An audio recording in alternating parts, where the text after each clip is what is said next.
As the 7th largest fire in Oregon's history burns, it's still not over. Residents are just now starting to return to their homes and assess the damage. So all my animals are good, my house is still standing. Matt Sott lives in Rye Valley and has been protecting his home from the Durkee fire, which started 1 week ago by lightning and is burning east of I-84, scorching over 260,000 acres so far.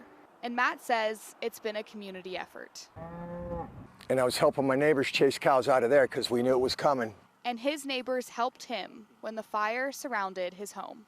I feel pretty lucky because a lot of people weren't so lucky. I didn't have any animals hurt, and my house is still standing, and a lot of people weren't that lucky.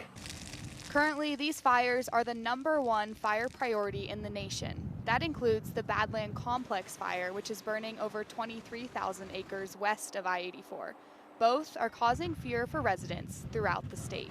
And you know it's coming, but you don't know when, and you don't know what to do. Tonight, officials say the towns of Rye Valley, Lime, Huntington, Richmond, and Durkee are still in danger. As of now, there are no reported structures that have been burned, but evacuation levels do remain in place. Reporting in Eastern Oregon, Abby Wilt, Idaho's News Channel 7.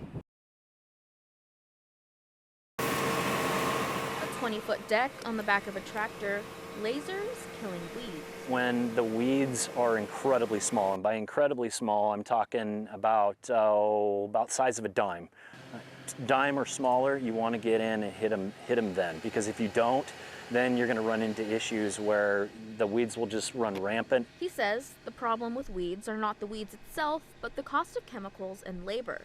A problem Carbon Robotics wanted to solve. The best way to figure that out was by using a laser to kill them.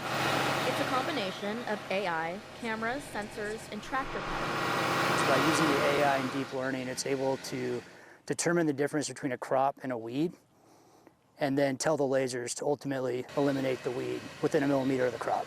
The tractor operator watches the tablet inside the tractor, which tells them how fast to drive based on the weed density in the field. Right now, the technology focuses on just specialty crops and can identify about 100 different ones. We are currently running on leafy veg, onions, carrots. Those would be round out the top 3. In this field, the laser is targeting broadleaf, purslane, goat heads, and puncture vine. At Obendorf Farms, their tractor sprayer has an 80-foot span and can spray more acres more quickly than the laser can zap, compared to the laser weeder, which only hits about 6 rows at a time, but it runs all day and all night, making it the quickest form of weeding.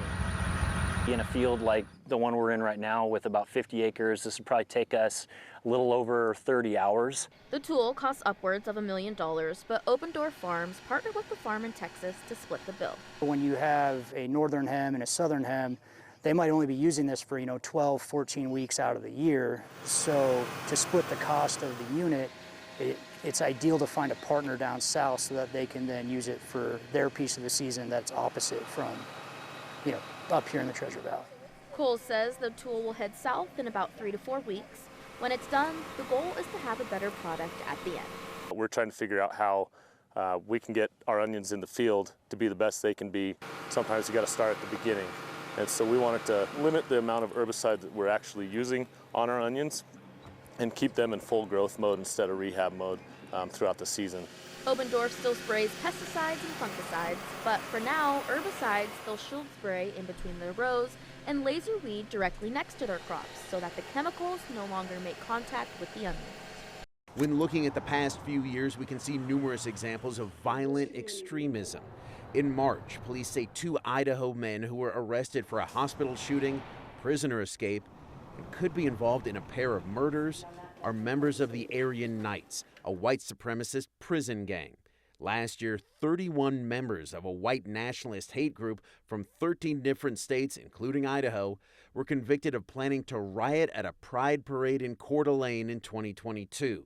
That same year, an Oregon man in Boise drove his car into people he believed were lesbians, burned pride flags, and assaulted a transgender librarian. In 2020, a group of men who recently moved to Boise were charged in a neo-Nazi plot to destroy the power grid in Idaho. And while police do not believe the mass shooting at the Boise Town Square Mall in 2021 was hate-motivated, sources say neo-Nazi literature was found in the trailer of Jacob Bergquist, who shot and killed a transgender security guard, and a Mexican immigrant.